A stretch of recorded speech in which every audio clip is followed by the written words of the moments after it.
প্রধান উপদেষ্টা ডক্টর মোহাম্মদ ইউনূস বলেছেন, মহান আত্মত্যাগের মাধ্যমে অর্জিত অভ্যুত্থান এবারের বইমেলায় নতুন তাৎপর্য নিয়ে উপস্থিত হয়েছে। তিনি বলেন, ২১ মানে জেগে ওঠা ও আত্মপরিচয়ের সাথে মুখোমুখি হওয়া। জুলাই অভ্যুত্থানের পেছনের শক্তি ছিল রফিক, সালাম, বরকত, জব্বারের আত্মত্যাগ। বিকেলে বাংলা একাডেমিতে মাসব্যাপী অমর ২১ বইমেলার উদ্বোধন করে তিনি এসব কথা বলেন। এর আগে বাংলা একাডেমির সাহিত্য পুরস্কার ২০২৪ প্রাপ্তদের পদক তুলে দেন প্রধান উপদেষ্টা। জনাব জি.এইচ. হাবিব।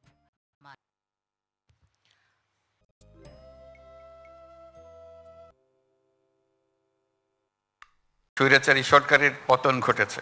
আমাদের সাহসী তরুণদের এই অভূতপূর্ব আত্মত্যাগ বিশ্বকে চমকে দিয়েছে। এই বিজয়ের মাধ্যমে এসছে নতুন বাংলাদেশ গড়ার ইস্পাত কঠোর প্রতিজ্ঞা। এবারের বইমেলার প্রতিপাদ্য জুলাইয়ের গণ অভ্যুত্থান এবং তার মাধ্যমে নতুন বাংলাদেশের বিনির্মাণ। প্রতি বছরের মতো এবারও সিলেট নগরীতে বর্ণমালার মিছিলে বরণ করা হলো মহান ভাষার মাস ফেব্রুয়ারিকে। সম্মিলিত নাট্য পরিষদ সিলেটের আয়োজনে সিলেট শারদা হল প্রাঙ্গণ থেকে বর্ণমালার মিছিলটি বের হয়ে নগরীর বিভিন্ন সড়ক প্রদক্ষিণ করে। বাংলা বর্ণ লেখা বিভিন্ন প্ল্যাকার্ড নিয়ে এই মিছিলে অংশ নেন সিলেটের বিভিন্ন শ্রেণী পেশার মানুষ। পরে সিলেট কেন্দ্রীয় শহীদ মিনারে সাংস্কৃতিক পরিবেশনার মধ্য দিয়ে মিছিলকে স্বাগত জানানো হয়। এরপর চলে সাংস্কৃতিক নানা পরিবেশনা।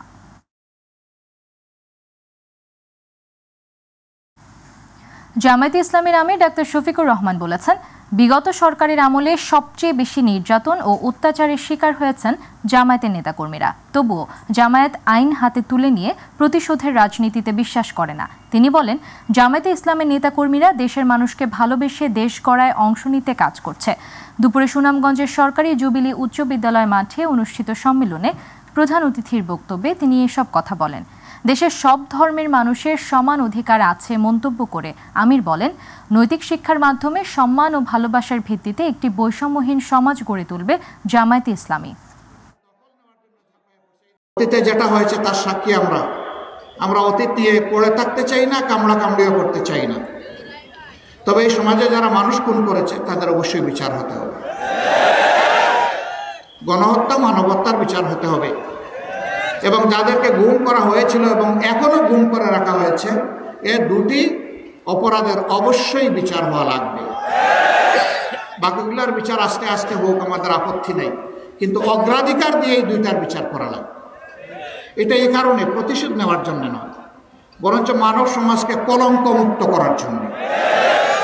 কেউ খুন করলে, খুনি হলে তার পরিণতি কি হবে এটা যেন সবাই দেখে এখান থেকে শিক্ষা নেয়, এই জন্য। আর তারা যেন তাদের সত্যিকারের কাজের পাওনাটা ঠিক মতো পায়, তাই জন্য। অতএব বিচারটা আমরা চাই। বিশ্ব ইজতেমার প্রথম পর্বের দ্বিতীয় দিন আজ শনিবার ফজরের নামাজের পর পাকিস্তানের মাওলানা খোরশেদের বয়ানের মধ্য দিয়ে শুরু হয়েছে ইজতেমার কার্যক্রম। বাদ মাগরিব মাওলানা ইব্রাহিম দেওলার বয়ানে শেষ হবে আজকের আয়োজন। প্রতিনিধি গোলাম আজাদের তথ্য ও ছবিতে আবু সাইদ উপর রিপোর্ট। টঙ্গীর তুরাগ তীরে চলছে বিশ্ব ইজতেমার প্রথম পর্বের দ্বিতীয় দিন। ইবাদত বন্দগীতে সময় কাটাচ্ছেন মুসল্লিরা। ফজরের নামাজের পর পাকিস্তানের মাওলানা খোরশেদের বয়ানের মধ্য দিয়ে শুরু হয় দিন। সকাল 10টা থেকে বিভিন্ন খিত্তে তালিম করেন তাবলিগের মুরব্বীরা। এরপর ওলামাদের উদ্দেশ্যে বয়ান করেন ভারতের মাওলানা ইব্রাহিম দেওলা। জোহর নামাজের পর সমবেত মুসল্লিদের উদ্দেশ্যে তামিল করছেন মাওলানা ইসমাইল গোদরা। ইজতেমায় অংশ নিতে পেরে খুশি মুসল্লিরা।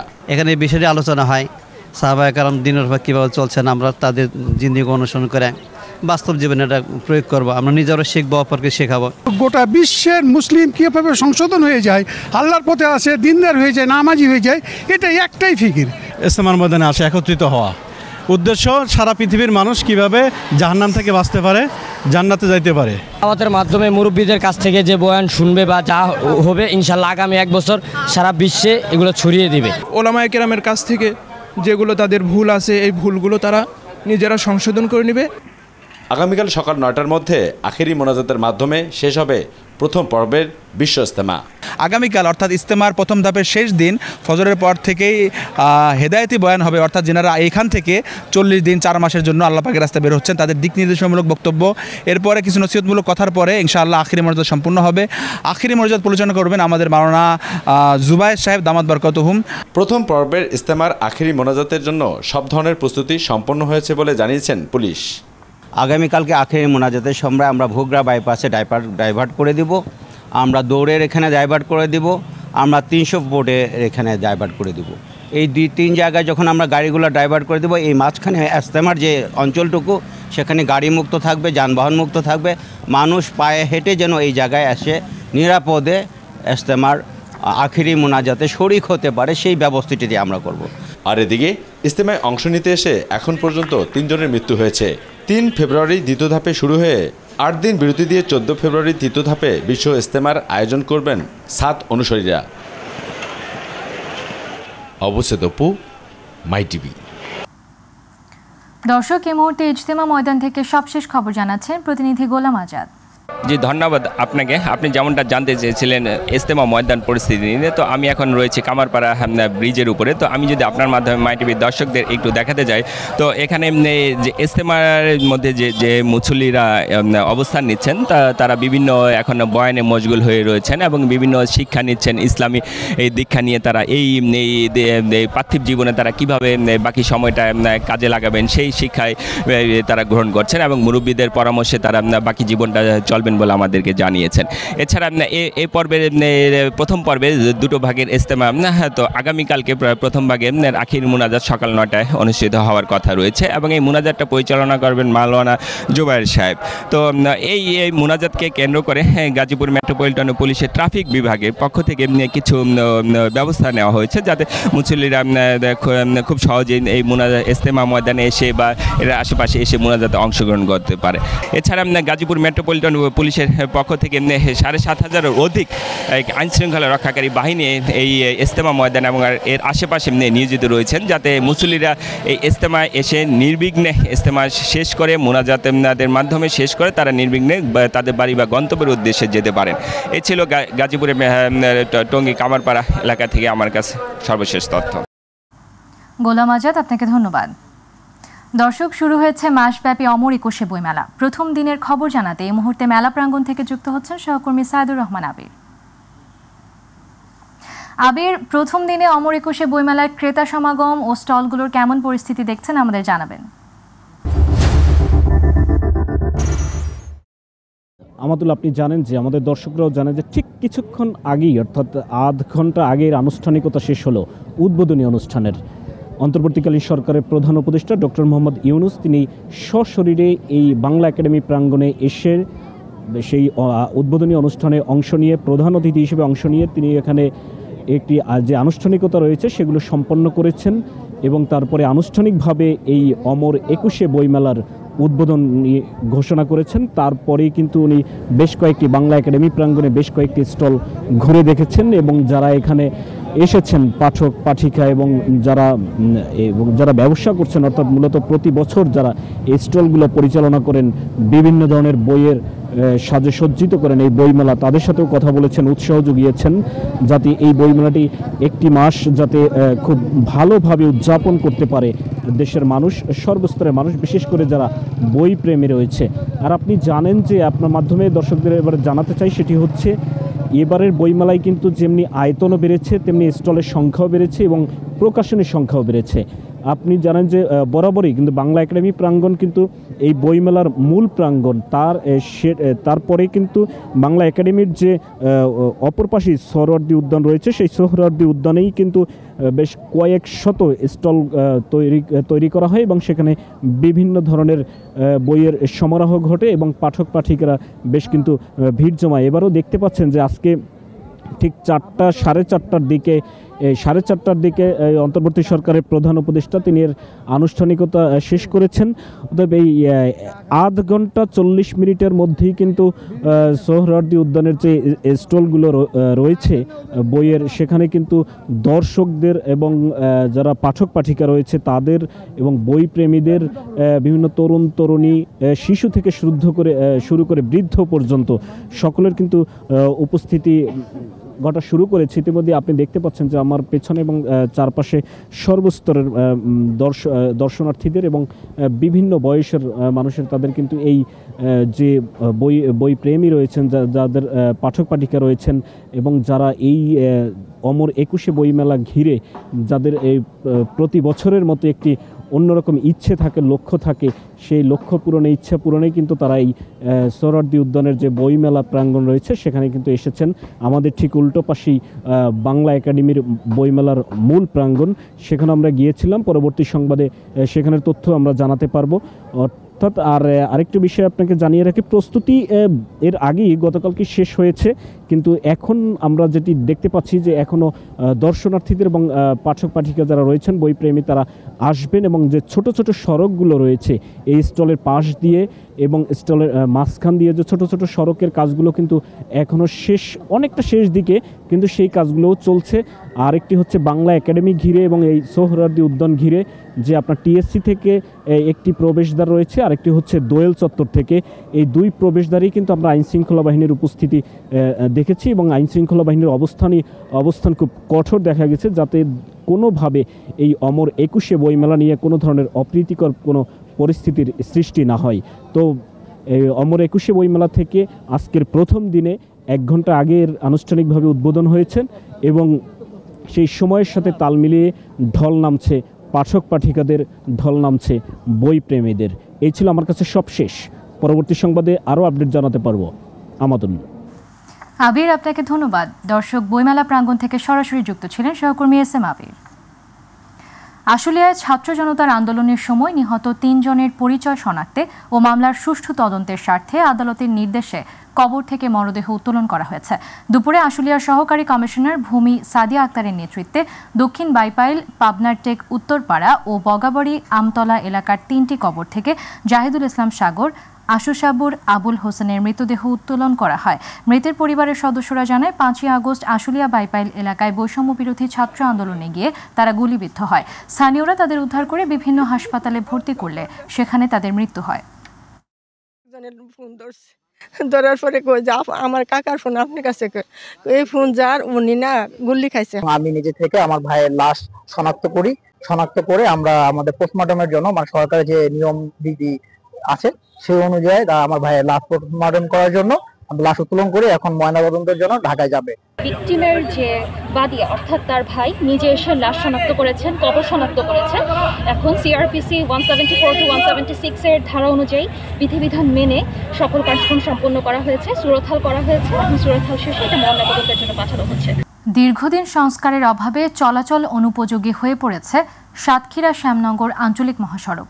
এতে সীমাহীন দুর্ভোগে পড়েছেন জেলার 5টি উপজেলার অন্তত 15 লাখ মানুষ। ব্যবসায়ীরা বলছেন সড়কটির বেহাল দশার কারণে ব্যাহত হচ্ছে সুন্দরবন কেন্দ্রিক বাণিজ্যের। সড়কটির দ্রুত সংস্কারের জন্য বর্তমান সরকারের দৃষ্টি আকর্ষণ করেছেন জেলাবাসী। প্রতিনিধি ফয়জুল হক বাপুর তথ্যচিত্রে আরও জানাচ্ছেন শামস তাবরিজ উচ্ছ্বাস। সাতক্ষীরা জেলাসহ অন্তত 5টি উপজেলার কয়েক লাখ মানুষের জেলা শহর ও রাজধানী ঢাকায় যাতায়াতের একমাত্র রাস্তা সাতক্ষীরা শ্যামনগর আঞ্চলিক মহাসড়ক। এমনকি সুন্দরবনে যেতেও ব্যবহার করতে হয় এই সড়কটি।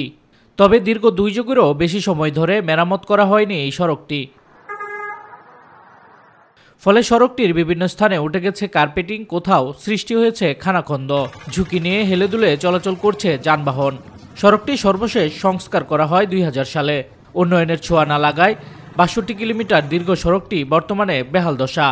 রাস্তার যে খারাপ অবস্থা, অ্যাম্বুলেন্স আসতে পারবে না, সাথে সাথে স্ট্রোক করতে পারে বা সাথে সাথে মারাও যেতে পারে, এরকম অবস্থা খারাপ। বেশি দিন হয়নি, অথচ এই সড়কটিও বড় বড় গর্ত, কবরস্থানের মতন এগুলো দিয়ে না মানে দেখা যায় যে কবরস্থানের মতো হয়ে গেছে। গাড়ির তো আপনার সব দিক থেকে ড্যামেজ, শুধু টায়ার বলেই তো কথা না। টায়ার আছে, গাড়ির ইঞ্জিনের আছে, সাসপেনশন আছে, গাড়ি বডিগুলোও তো নষ্ট হয়ে যাচ্ছে। গাড়ি চালায় খায়, গাড়ি শুধু নষ্ট হয়ে যায়, হ্যাঁ, গর্তই পড়ে, কিভাবে ঠিকঠাক করে না দিলে আমরা তো চলতে পারবো না। সড়কে অসংখ্য গর্ত ও ইটের খোয়া উঠে যাওয়ায় অতিরিক্ত ধুলাবালির কারণে অনেক সময় রাস্তায় চলাচল করতে গিয়ে শারীরিকভাবে অসুস্থ হয়ে পড়ছেন অনেকেই। চরম দুর্ভোগে পড়তে হচ্ছে গর্ভবতী নারীদের। যদি কোনো ডেলিভারি রোগী মনে হয় যদি ইজি বাইকে কিংবা মোটরসাইকেলে করে যায় তাহলে গর্ভবতী হয়ে যাবে। রাস্তায় এমন অবস্থা, খুবই রাস্তা খারাপ। পরিবার নিয়ে যাওয়া তো অত্যন্ত কষ্টের এবং চলাচল অত্যন্ত জঘন্য, যেটা কখনো আমরা কল্পনাই করিনি। রাস্তাটি সংস্কার করে যান চলাচলের উপযোগী করা হয়। যখন এই ৮০ রাস্তা দিয়ে এত পরিমাণ ধুলা যে রাস্তায় চলাচলের জন্য খারাপ। কালীগঞ্জ পর্যন্ত বেশি খারাপ, ওর পাশে একটু ভালো, কিন্তু এই পর্যন্ত যাতায়াত করা সম্ভব হয় না এক কথায় বলতে গেলে। সড়ক বিভাগ জানায় ইতিমধ্যে সকল কাজ সম্পন্ন করা হয়েছে। দ্রুত দরপত্রের মাধ্যমে ঠিকাদার নির্বাচন করে সড়কটি পুনরায় সংস্কার করা হবে। আমাদের রাস্তা উপযোগী করার জন্য আমাদের বিভাগীয়ভাবে আমরা যে মেরামতটা করি সেটা হচ্ছে আমরা ম্যাটেরিয়াল সাপ্লাই নিই, তার মধ্যে পাথর, বালি এবং বিটুমিন। ইতিমধ্যে আমরা বিটুমিন সংগ্রহ করেছি এবং পাথর সংগ্রহের জন্য দরপত্র আহ্বান করা হয়েছে। সড়ক বিভাগের তথ্য মতে সাতক্ষীরা শ্যামনগর আঞ্চলিক মহাসড়ক সংস্কারে ব্যয় ধরা হয়েছে ৬৯৫ কোটি টাকা। শামস তাবরিজ উচ্ছ্বাস, মাই টিভি নিউজ ডেস্ক। আলুর দাম কমে যাওয়ায় দুশ্চিন্তার মধ্যে পড়েছেন ঠাকুরগাঁওয়ের আলু চাষিরা। কৃষকেরা বলছেন মৌসুমের শুরুতেই প্রতি কেজি আলু ৭০ টাকায় বিক্রি হলেও বর্তমানে মাঠে সেই আলু বিক্রি হচ্ছে ১৩ থেকে ১৪ টাকা কেজিতে। এদিকে জেলা কৃষি বিভাগ বলছেন আলু রপ্তানি ও আলুর বহুমুখী ব্যবহার নিশ্চিত করা গেলে কৃষকরা লাভবান হবেন। প্রতিনিধি রফিকুল ইসলাম রোহানির রিপোর্ট, জানাচ্ছেন শামস তাবরিজ উচ্ছ্বাস। ঠাকুরগাঁও জেলার মাঠ জুড়ে কৃষকেরা এখন আলু নিয়ে ব্যস্ত। কেউ বা তুলছেন, আবার কেউ বা জমিতে আলু পরিচর্যা করছে। গত বছর আলুর দাম ভালো পাওয়ায় এবারও লাভের আশায় আলু চাষ করে কৃষকেরা। তবে আলু নিয়ে যেন এবার দুশ্চিন্তায় পড়েছেন কৃষকেরা। এবার সেপ্টেম্বর অক্টোবরে বৃষ্টির কারণে ক্ষেতের বীজ নষ্ট হয়ে যায় তাদের। এ কারণে নতুন বীজ রোপণ করতে হয় কৃষকের। এতে অন্যান্য বছরের তুলনায় এবার চাষে খরচও বেড়েছে। বীজের দাম এত বেশি ছিল যে ৮০ টাকা ১০০ টাকা কেজি, আর বর্তমান আলু বিক্রি করতেছি আমরা ১৫ থেকে ১৩ টাকা কেজি। তাতে আমাদের বিঘা প্রতি নিম্ন ৩০ থেকে ৪০ হাজার টাকা লস। অন্যদিকে মাঠ পর্যায়ে প্রতি কেজি আলুর দাম নেমেছে ২০ টাকায়, যা আলু উৎপাদন খরচের চেয়েও কম। কৃষকরা বলছে আলুর বীজ, সার, কীটনাশকের দাম বেড়ে যাওয়ায় এবার আলুর উৎপাদন খরচ বেড়ে গেছে। তবে আলুর দাম পড়ে যাওয়ায় লোকসানের মুখে পড়ছেন চাষিরা। আলু বেচে আমাদের কৃষকের কিছু প্রফিট থাকবে না, নাই শুধু আমাদের খরচাটা আসতেছে, কোনো আমাদের প্রফিট থাকবে না। মোটামুটি আমাদের বিঘা প্রতি ৮০ থেকে ৯০ হাজার টাকা খরচ। এখন আলু বিক্রি করতে হচ্ছে আজকে ১৩ টাকা কেজি। এই ১৩ টাকা কেজিতে আমাদের বিঘা প্রতি ৬০ হাজার টাকা, আমাদের ৩০ হাজার টাকা বিঘা প্রতি লস হচ্ছে। জেলা কৃষি বিভাগের এই কর্মকর্তা বলছেন আলুর বহুমুখী ব্যবহার ও আলুর রপ্তানি নিশ্চিত করা গেলে কৃষক আলুতে লাভবান হবেন।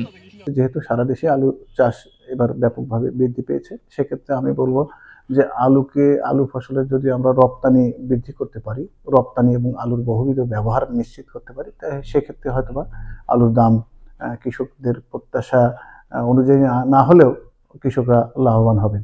চলতি বছর ঠাকুরগাঁওয়ে ৩৪,৭২৫ হেক্টর জমিতে আলুর চাষাবাদ করা হয়েছে। শামস তাবরিজ উচ্ছ্বাস, মাই টিভি নিউজ ডেস্ক। বৈষম্য বিরোধী ছাত্র আন্দোলনের কেন্দ্রীয় কমিটির সদস্য মেহেরাব সিফাত বলেছেন আওয়ামী লীগের আমলে যেভাবে নির্যাতন, খুন, গুম, হত্যা হয়েছে সেটি যেন আর দেশের মানুষ কখনোই চায় না। সেজন্য ছাত্র আন্দোলনের নেতাকর্মী যারা আছে তারা যেন নতুন সংস্কৃতি সৃষ্টি করতে পারে। সকালে মাদারীপুরের শিবচর উপজেলার উপজেলা পরিষদ অডিটোরিয়ামে উপজেলার বৈষম্য বিরোধী আন্দোলনের শিক্ষার্থীদের সাথে মতবিনিময় সভায় তিনি এই কথা বলেন।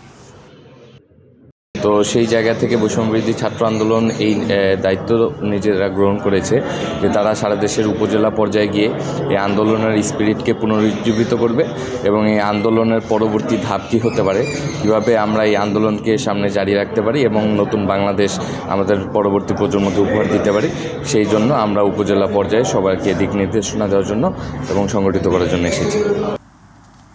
ইতালি নেওয়ার কথা বলে ফরিদপুর থেকে 2 জনকে নেওয়া হয়েছিল লিবিয়ায়। সেখানে নেওয়ার পর তাদের উপর নির্যাতন করা হয়। এরপর নেওয়া হয় মুক্তিপণ, তবে এতেও মুক্তি মেলেনি। গুলি করে হত্যা করা হয়েছে ওই 2 যুবককে। তাদের হত্যার পর পরিবারের কাছে হোয়াটসঅ্যাপে পাঠানো হয়েছে সেই ছবি। এদিকে এই খবর শুনে থামছে না 2 পরিবারের আহাজারি। সন্তানের জন্য বিলাপ করছেন আকাশ হাওলাদারের বৃদ্ধ মা লিপিয়া বেগম। সন্তান নিহত হওয়ার খবরে বারবার মূর্ছা যাচ্ছেন তিনি। ভাঙ্গা থানার ভারপ্রাপ্ত কর্মকর্তা মুকসিদুর রহমান বলেন, ভাঙ্গার 2টি ছেলেকে লিবিয়ায় গুলি করে হত্যা করা হয়েছে বলে শুনেছেন। তবে পরিবারের পক্ষ থেকে থানায় এখনও কোনো লিখিত অভিযোগ দেওয়া হয়নি।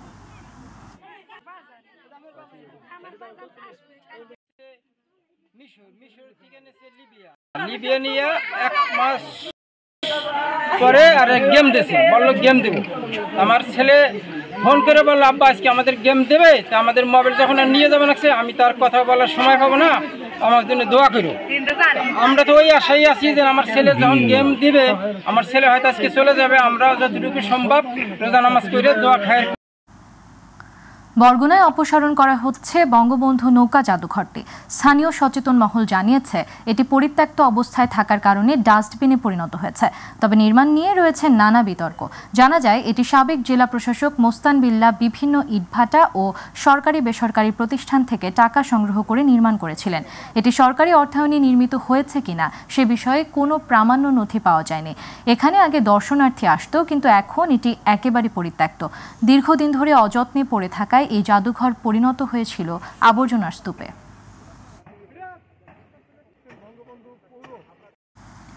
জুলাই আন্দোলনের একতা ধরে রাখতে ও আহতদের পাশে থাকতে রাষ্ট্রের পাশাপাশি সবাইকে এগিয়ে আসার অনুরোধ জানিয়েছেন চট্টগ্রাম বন্দরের chairman rear admiral SM Moniruzzaman. তিনি বলেন, বিগত 6 মাসে চট্টগ্রাম বন্দরে অনেক আঘাত এসেছে। বন্দরকে নিয়ে যাতে কোনো ধরনের ষড়যন্ত্র না হয় সে বিষয়েও সবাইকে সতর্ক থাকতে হবে। চট্টগ্রাম বন্দর মিলনায়তনে জুলাই আন্দোলনে আহত 7 জনের পুনর্বাসন অনুষ্ঠানে প্রধান অতিথির বক্তব্যে তিনি এসব কথা বলেন।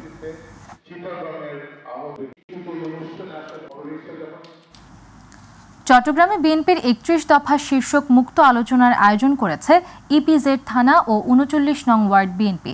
দুপুরে নগরীর দক্ষিণ হালি শহরে একটি কমিউনিটি সেন্টারে প্রধান আলোচক ছিলেন বিএনপির চেয়ারপারসন আন্তর্জাতিক উপদেষ্টা ইসরাফিল খসরু মাহমুদ চৌধুরী। সভায় তথ্য ও যোগাযোগ, কৃষকের উৎপাদন বিপণন, প্রধানমন্ত্রীর দায়িত্ব পালনের সময়সীমা নির্ধারণ, নারীর মর্যাদা, নির্বাচন, প্রবাসী কল্যাণ, দক্ষতা বৃদ্ধি সহ বিভিন্ন প্রশ্নের জবাব দেন ইসরাফিল খসরু।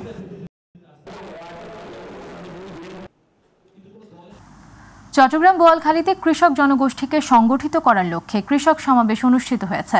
আজ শাকপুরা কৃষক দলের উদ্যোগে আয়োজিত সমাবেশ কৃষক দলের সিনিয়র যুগ্ম আহ্বায়ক রমজান তালুকদারের সভাপতিত্বে প্রধান অতিথি ছিলেন উপজেলা কৃষক দলের আহ্বায়ক মোহাম্মদ বাবর উদ্দিন।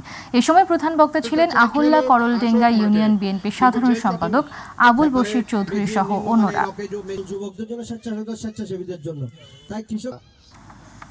বাংলাদেশ জাতীয়তাবাদী নাগরিক প্রজন্ম দলের 7ম প্রতিষ্ঠা বার্ষিকী উপলক্ষে চট্টগ্রাম রাঙ্গুনিয়ায় শহীদ রাষ্ট্রপতি জিয়াউর রহমানের প্রথম সমাধিস্থলে ফুল দিয়ে শ্রদ্ধা নিবেদন এবং দোয়া ও মোনাজাত করেন দলের কেন্দ্রীয় নির্বাহী কমিটির সাংগঠনিক সম্পাদক মহিউদ্দিন চৌধুরী এবং চট্টগ্রাম বিভাগের 11টি জেলা নেতৃবৃন্দ।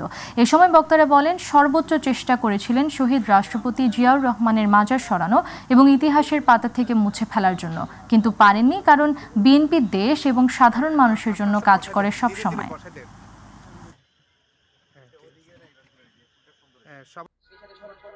শুরুতে আমাদের কৃষি। মানিকগঞ্জের ঘিওরে দেশি বীজ বিনিময় উৎসব অনুষ্ঠিত হয়েছে। উপজেলার বালিয়াখোড়া ইউনিয়নে দেশের বিভিন্ন এলাকা থেকে আসা শত শত কৃষক নিয়ে বীজ বিনিময় উৎসব অনুষ্ঠিত হয়। প্রাকৃতিক কৃষক সমাজের আয়োজনে বীজ প্রদর্শনী ও বিনিময় উৎসবে শাকসবজি, ধান, ডাল, তেল, মশলা, ফুল, ফল, বীজ সংরক্ষণ, স্থানীয় বীজ বিষয়ক আলোচনা ও করণীয় নিয়ে কৃষকদের সাথে আলোচনা করা হয়। ফসলের গান ও প্রাকৃতিক কৃষকদের এ যেন মিলন মেলা। র্যালি, প্রদর্শনী, আলোচনা সভা সহ নানা আনুষ্ঠানিকতার মধ্য দিয়ে গাজীপুরে বঙ্গবন্ধু শেখ মুজিবুর রহমান কৃষি বিশ্ববিদ্যালয় টাইমস হায়ার র্যাঙ্কিংয়ে প্রথম স্থান অর্জন এবং বিশ্ববিদ্যালয় দিবস উদযাপন করা হয়। সকালে বিশ্ববিদ্যালয়ের প্রশাসনিক ভবনের সামনে থেকে একটি র্যালি বের হয়ে বিশ্ববিদ্যালয় ক্যাম্পাস প্রদক্ষিণ করে। পরে বিশ্ববিদ্যালয় মিলনায়তনে আয়োজিত আলোচনা সভায় প্রধান অতিথি হিসেবে বক্তব্য রাখেন শিক্ষা মন্ত্রণালয়ের সিনিয়র সচিব সিদ্দিক জোবায়ের। বিশ্ববিদ্যালয়ের উপাচার্য প্রফেসর ডক্টর GK মোস্তাফিজুর রহমানের সভাপতিত্বে আয়োজিত আলোচনা সভায় বক্তব্য রাখেন গাজীপুর মেট্রোপলিটন পুলিশের কমিশনার ডক্টর নাজমুল করিম খান।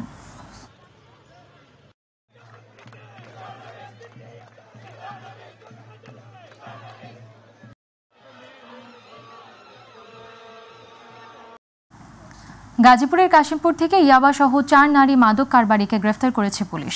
কাশিমপুরের জিরানি বাজার এলাকা থেকে তাদের গ্রেফতার করা হয়। এ সময় তাদের থেকে 45 পিস ইয়াবা ও 1.5 কেজি গাঁজা উদ্ধার করা হয়। এছাড়াও মাদক বিক্রিত 27,830 টাকা এবং 4টি মোবাইল ফোন উদ্ধার করা হয়। বিষয়টি স্বীকার করে কাশিমপুর থানার অফিসার ইনচার্জ সাইফুল ইসলাম জানান, 4 জন নারী মাদক কারবারিকে আদালতে প্রেরণ করা হয়েছে।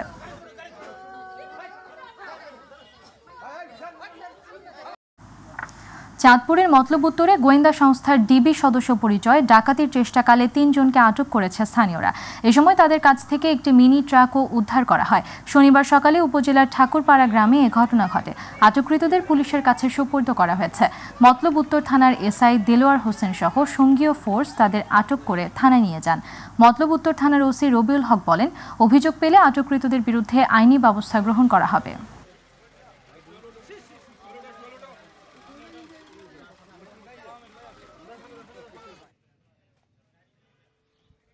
পটুয়াখালীর বাউফলের কালাইয়া বন্দরের কানুপ্রিয় ভান্ডারের মালিক শিবানন্দ রায়বণিককে অস্ত্রের মুখে অপহরণ করা হয়েছিল গত 3 জানুয়ারি। পুলিশ দেশের বিভিন্ন জেলায় অভিযান চালিয়ে ডাকাতি ও অপহরণের মূল পরিকল্পনাকারী সহ 3 জনকে গ্রেফতার করেছে।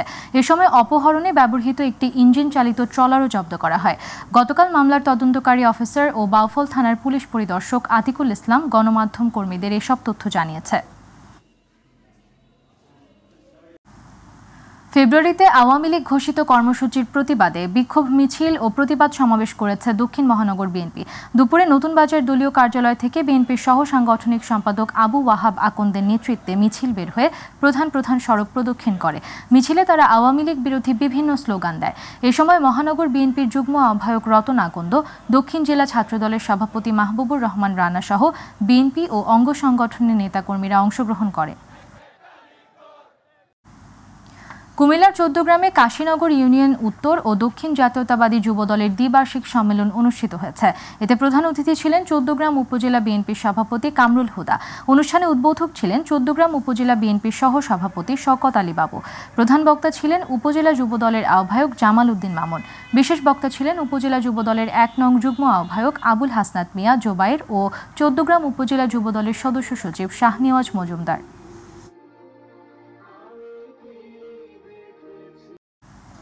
আওয়ামী দোসরদের নৈরাজ্য ও গ্রেপ্তারের দাবিতে গাজীপুরের শ্রীপুর পৌর শ্রমিক দলের উদ্যোগে বিক্ষোভ মিছিল ও প্রতিবাদ সমাবেশ অনুষ্ঠিত হয়েছে।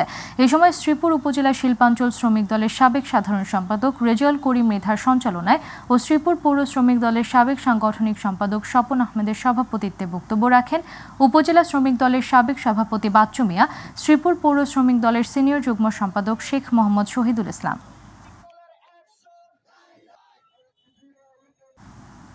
নরসিংদী পলাশ উপজেলা জিনারদি ইউনিয়নের আওয়ামী লীগের সন্ত্রাসী ও ভূমিদস্যুদের বিরুদ্ধে মানববন্ধন করেছে জিনারদি ইউনিয়ন বিএনপি। উপজেলার জিনারদি ইউনিয়নের চর্ণগরদি বাজারে চরসিন্ধুর ঢাকা সড়কে এই মানববন্ধন অনুষ্ঠিত হয়। মানববন্ধনে নারী পুরুষ সহ সহস্রাধিক মানুষ অংশ নেয়। মানববন্ধনে বক্তব্য রাখেন জিনারদি ইউনিয়ন বিএনপির সভাপতি ফিরোজ মোল্লা সহ অন্যান্য নেতৃবৃন্দ। নীলফামারীর সৈয়দপুর শেখ সাদ কমপ্লেক্সের অর্থায়নে বাংলাদেশ আহলে সুন্নাত ওয়াল জামায়াত সৈয়দপুর পৌর শাখার উদ্যোগে খাজা গরির নওয়াজ উপলক্ষে গতকাল সৈয়দপুরের একটি কমিউনিটি সেন্টারে 600 অসহায় দুস্থ শীতার্থ মানুষের মাঝে শীতবস্ত্র কম্বল বিতরণ করা হয়েছে। প্রধান অতিথি ছিলেন শেখ সাদ কমপ্লেক্সের ম্যানেজিং ডিরেক্টর শেখ আলিম মিন্টু।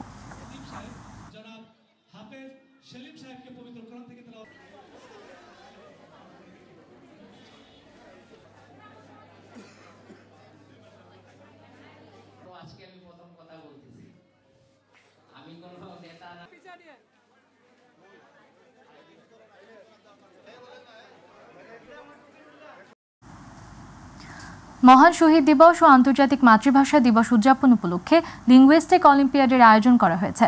আন্তর্জাতিক মাতৃভাষা ইনস্টিটিউটের আয়োজনে সকালে বরিশাল সরকারি মডেল স্কুল অ্যান্ড কলেজে এই অনুষ্ঠান আয়োজন করা হয়। অনুষ্ঠানের প্রধান অতিথি ছিলেন বরিশাল বিশ্ববিদ্যালয়ের উপাচার্য প্রফেসর ডাক্তার গোলাম রব্বানী।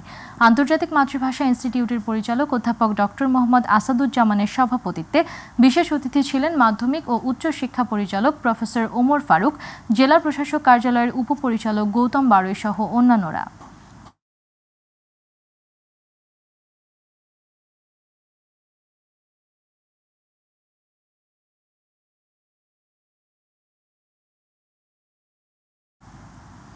গোপালগঞ্জের কাশিয়ানী উপজেলায় গ্রাম বাংলার ঐতিহ্যবাহী যাত্রাপালা অনুষ্ঠিত হয়েছে। গতকাল উপজেলার হাতিয়াড়া সার্বজনীন কালী মন্দির মাঠ প্রাঙ্গণে শুরু হয়ে যাত্রাপালা অনুষ্ঠিত হয়। যাত্রাপালা অনুষ্ঠানে প্রধান অতিথি হিসেবে বক্তব্য রাখেন গোপালগঞ্জ জেলা বিএনপির আহ্বায়ক কমিটির সদস্য এম.এইচ খান মঞ্জু। এর আগে তিনি সদর উপজেলা ভেন্নাবাড়ি ভোম ভোলানাথ শিব শঙ্করী সেবাশ্রমে নাম সংকীর্তনে প্রধান অতিথি হিসেবে বক্তব্য রাখেন। অনুষ্ঠানটি সঞ্চালনা ও পরিচালনা করেন হাতিয়াড়া সার্বজনীন কালী মন্দিরের সাধারণ সম্পাদক সুধাংশু মৌলিক।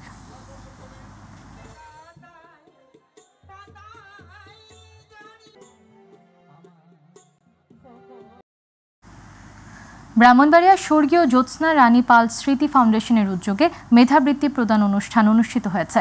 সকালে শহরের আনন্দময়ী বালিকা উচ্চ বিদ্যালয়ে আয়োজিত অনুষ্ঠানে প্রধান অতিথি ছিলেন সাবেক মেয়র হাফিজুর রহমান মোল্লা কোচি। বিদ্যালয়ের পরিচালনা পর্ষদের সভাপতি রাশেদ কবির আখন্দের সভাপতিত্বে বিশেষ অতিথি ছিলেন ব্রাহ্মণবাড়িয়া সরকারি কলেজের প্রাক্তন অধ্যক্ষ প্রফেসর বিভূতিভূষণ দেবনাথ, সরকারি মহিলা কলেজের প্রাক্তন অধ্যক্ষ প্রফেসর এ.এস.এম. শফিউল্লাহ, বিদ্যালয়ের প্রধান শিক্ষক আবু জামাল সহ আরও অনেকে। সাতক্ষীরায় নবম পুলিশ সুপার কাপ ৮ দলীয় নকআউট ব্যাডমিন্টন টুর্নামেন্ট খেলা অনুষ্ঠিত হয়েছে। পুরাতন সাতক্ষীরা ব্যাডমিন্টন ক্লাবের আয়োজনে সাতক্ষীরা আলিয়া কামিল মাদ্রাসা প্রাঙ্গণে অনুষ্ঠিত ব্যাডমিন্টন টুর্নামেন্টের উদ্বোধন করেন কেন্দ্রীয় বিএনপির প্রকাশনা বিষয়ক সম্পাদক হাবিবুল ইসলাম হাবিব। পুরাতন সাতক্ষীরা ব্যাডমিন্টন ক্লাবের সভাপতি মইনুল ইসলাম মিঠুর সভাপতিত্বে বিশেষ অতিথি ছিলেন সদর সার্কেল আমিনুর রহমান, সদর থানার অফিসার ইনচার্জ শামিনুল হক, সাতক্ষীরা আলিয়া কামিল মাদ্রাসার ভারপ্রাপ্ত অধ্যক্ষ ডাক্তার মুফতি আক্তারুজ্জামান, ভোমরা সিএনডএফ এজেন্ট অ্যাসোসিয়েশনের সভাপতি আবু হাসান। সিরাজগঞ্জের তাড়াশে 5 শীতকালীন ক্রীড়া প্রতিযোগিতা অনুষ্ঠিত হয়েছে। তাড়াশ উপজেলা স্কুল মাদ্রাসা ও কারিগরি শিক্ষা ক্রীড়া সমিতি আয়োজিত ক্রীড়া প্রতিযোগিতায় উপজেলা সহকারী শিক্ষা অফিসার নুরুন নবীর সভাপতিত্বে প্রধান অতিথি হিসেবে উপস্থিত ছিলেন তাড়াশ উপজেলা নির্বাহী কর্মকর্তা সুইচিং মং মার্মা।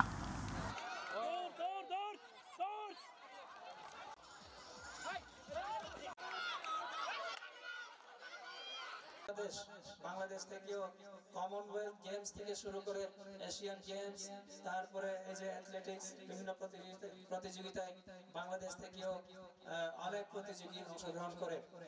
এখনো পর্যন্ত যদিও বা আমরা ওইভাবে সফলতা। নারায়ণগঞ্জের সোনারগাঁয়ে Arafat Rahman cocoa football tournament অনুষ্ঠিত হয়েছে। শুক্রবার বিকেলে বারোদী ইউনিয়নের মসলন্তপুর মাঠে আয়োজিত খেলায় সভাপতিত্ব করেন সোনারগাঁও উপজেলা বিএনপির সভাপতি আজহারুল ইসলাম মান্নান। এ সময় উপজেলা বিএনপির সাধারণ সম্পাদক মোশাররফ হোসেন, সিনিয়র সহসভাপতি কাজী নজরুল ইসলাম টিটু, মাইটিভির বিশেষ প্রতিনিধি Yusuf Ali, Ali Azgar chairman, Shahjahan member, Moniruzzaman Komir member, Shafir Uddin Majnu, Ataur Rahman, Masum Rana ও সেলিম হোসেন দীপু সহ অন্যরা উপস্থিত ছিলেন।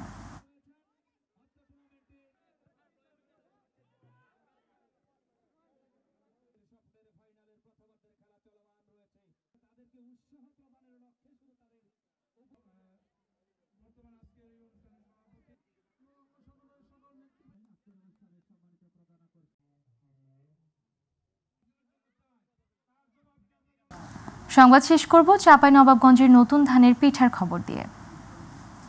গীত গাইছেন আর ধান ভাঙছেন নানা বয়সী নারী। পাশেই নতুন ধান থেকে পাওয়া নতুন চাল জাতায় পিষে তৈরি করা হচ্ছে আটা। এরপর বাড়ির আঙিনায় দল বেঁধে বসে হরেক রকম পিঠা বানাচ্ছেন গ্রামের নারীরা।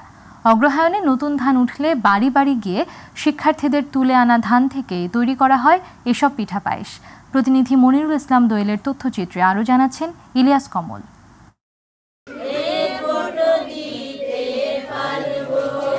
নতুন ধানের পিঠা পায়েসের সঙ্গে মুখে মুখে আঞ্চলিক গীতে চাঁপাইনবাবগঞ্জের গোমস্তাপুরে শুক্রবার বিভিন্ন বয়সী নারী পুরুষ মেতে ওঠেন এই প্রাণের উৎসবে। হারিয়ে যেতে বসা ঐতিহ্য ধরে রাখতেই রহনপুর পৌরসভার বাবরঘুন গ্রামে স্কুল শিক্ষক মমতাজ বেগম নিজ বাড়িতে গত 14 বছর ধরে করছেন এমন আয়োজন। আয়োজনে যোগ দেন গ্রামের বিভিন্ন বয়সী নারী পুরুষ। গ্রামের বাসিন্দা ছাড়াও দূর দূরান্ত থেকে আত্মীয় স্বজনদেরও আমন্ত্রণ জানানো হয় উৎসবে। পৌর গ্রামে উৎসবের আমেজ ছড়িয়ে পড়ে। লাল হলুদ শাড়ি, কাঁচা ফুলের মালা পরে আনন্দ করে শিক্ষার্থী ও তাদের অভিভাবকরা। সবাইকে একসাথে করে আনন্দ আমরা করি, খুব মজা লাগে। মমতাজ ম্যাডাম প্রত্যেক বছর ঐতিহ্যগুলো ধরে রাখার জন্য সবাইকে একত্রিত করে বিভিন্ন ধরনের পিঠাপুলির আয়োজন করে। আমাদের এই উৎসবে অনেক ভালোই লাগে, আমরা এখানে অনেক আনন্দ করি। আমার মনে হয় যে একটা পূর্ণাঙ্গ মানুষ হতে গেলে ঐতিহ্য সংস্কৃতি ছাড়া হওয়া সম্ভব। শিকড়ের সন্ধান করতে গেলে এইরকম প্রতিকূলতার মধ্যেই আমাকে চেনাতে হবে যে এটা আমাদের শিকড়। উৎসবের এই দিনে নতুন চালের ভাত, আটা দিয়ে তৈরি হরেক রকমের পিঠাপুলি, পায়েস, ক্ষীর, নতুন আলুর সঙ্গে ডিম রান্না করা হয়। গোটা বাড়ির বারান্দা জুড়ে দফায় দফায় চলে জম্পেশ খাইদাই। খাওয়া শেষে বসে গানের আসর, জোয়ান বুড়ু সবাই খালি গলায় গীত গায়। বিশ্বে শান্তি আনব মোরা এই করেনু পণ, বাড়বি সম্বাদ হিংসা দেশ ভুলে যাব রণ, শান্তি পাবার লাগে মৈত্রী করব স্থাপন। গৃহিণীদের আয়োজিত নবান্ন উৎসবকে সাধুবাদ জানিয়েছেন বিশিষ্টজনেরা। আমি এসেছি শহর থেকে, এই গ্রামে এসেছি, আমার একটা ভিন্ন অনুভূতি। এখানে মনে হচ্ছে যে অদ্ভুত একটা পরিবেশ আমরা পেলাম। আমাদের এই আয়োজনের মধ্য দিয়ে এই নতুন প্রজন্ম কিছু হলেও জানতে পারবে যে এই ধরনের খেলাধুলা ছিল। নবান্ন উৎসব শুধু নির্মল আনন্দের খোরাক নয়, এর মাধ্যমে বাড়ে ঐতিহ্যবাহী সংস্কৃতির চর্চার ক্ষেত্র। রক্ষণশীলতার অজুহাতে গ্রামের এই উৎসব যেন হারিয়ে না যায়, এমনটাই প্রত্যাশা সবার। ইলিয়াস কমল, মাই টিভি।